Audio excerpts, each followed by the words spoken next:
Hello everyone, it's Jose, and in this video I want to discuss outside research. So, outside research, why do we use outside sources in our writing? We use sources from various places to support our own opinions. This is also known as synthesis. Now, synthesis just basically means we're gathering multiple sources from different places in order to form our own opinion, and it shows to readers the following. 1. We have based our opinion on more than one piece of information.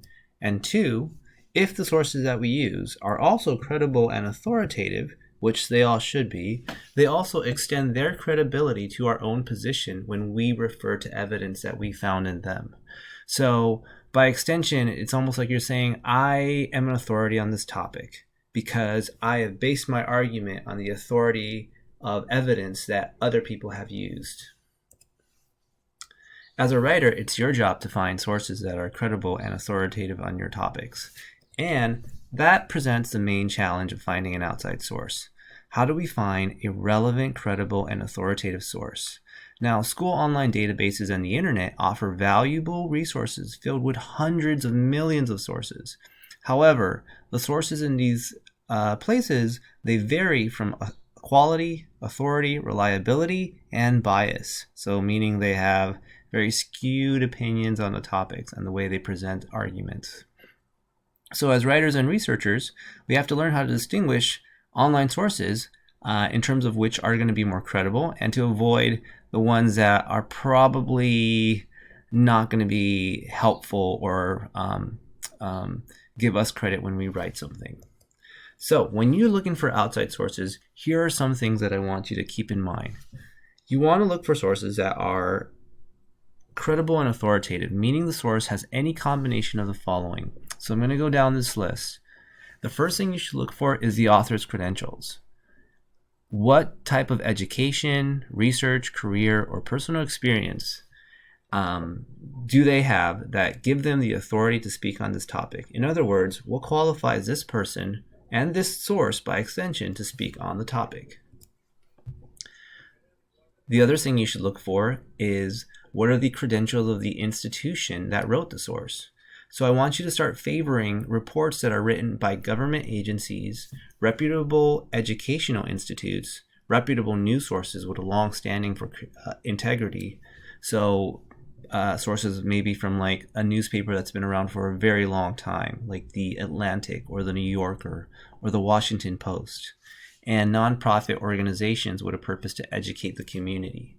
So these sources right here, government agencies, institutes, reputable news sources, and nonprofit organizations, for the most part, they have a civic duty for the common good of people. So they don't have a commercial interest for the most part. You want to avoid websites with a .com and instead use reports from these sources instead.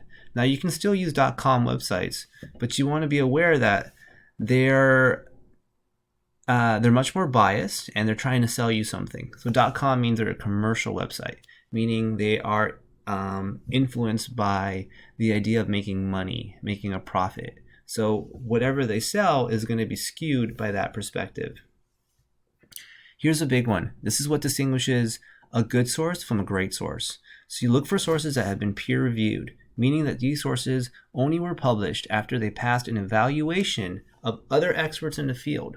So meaning someone wrote a source or a team wrote a document, right? And they did all this research.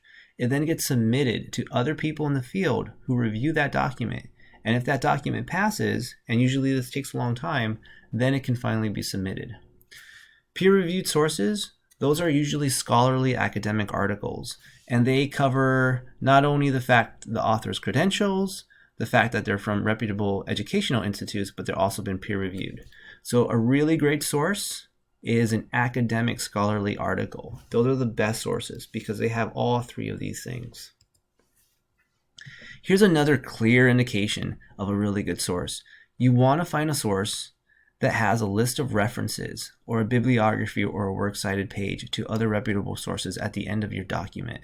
This is really helpful and handy for readers, and it shows that the writer of the source is basing their opinion on evidence that they found from other places. They're not just making claims and not sharing where they got that information.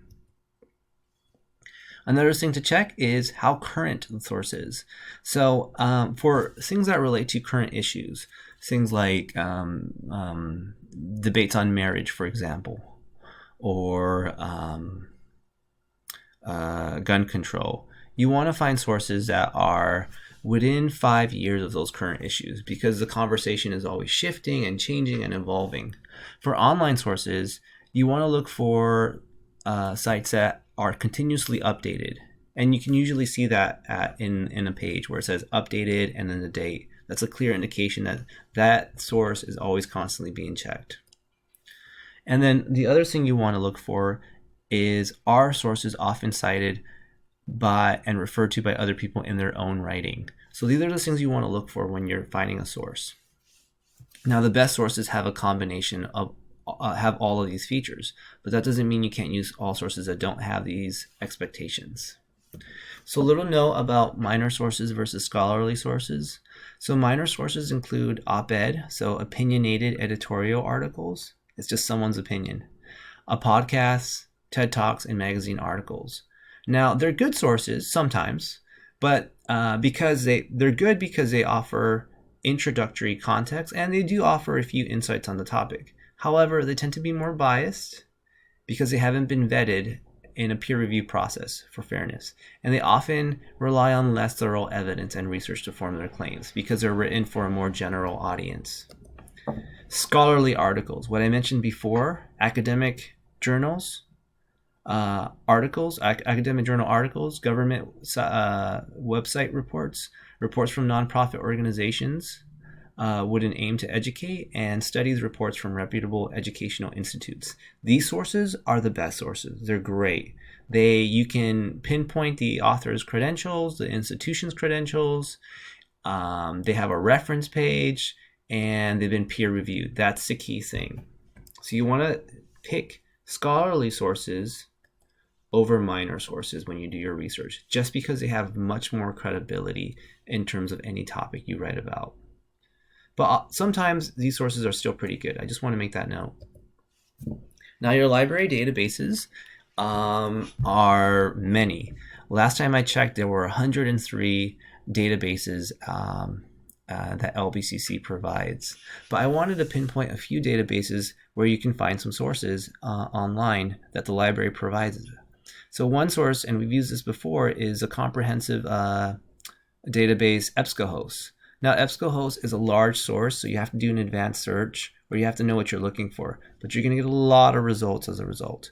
ProQuest and JSTOR are pretty similar to EBSCOhost,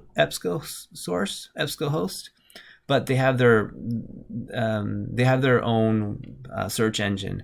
But you can find a variety of things in these three sources.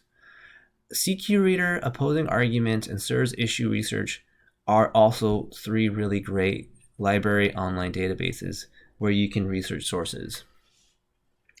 However, the difference between these three sources and these ones right here is that CQ Reader, Opposing Viewpoints, and SIRS Issue Researcher give you an overview of current issues, controversial issues where there are opposing sides. So if you're looking for, if you're writing on a topic or you need to find a topic where there's much disagreement, these sources are really extensive and great and very easy to navigate when it comes to finding opinions or positions on an issue from multiple sides. So keep those in mind as well.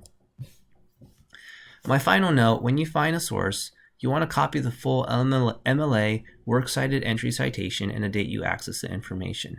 Then you want to read and annotate the source, of course, writing notes about how the source relates to whatever you're writing about. Here's the big thing. Here's the key thing right here. Highlight 2 to 3 passages from the text that you plan to use as evidence in your essay, in your writing. That's a key thing. Do the work as you research the essay, and then write a brief analysis of each passage. That will save you a lot of time when it comes to actually putting the essay together. So you want to do this work ahead of time as you read your sources. All right, that's it when it comes to finding outside sources for your research. I wish you well, and I wish you good luck as you find outside sources for your writing that are credible and support your own argument. Okay, thank you very much.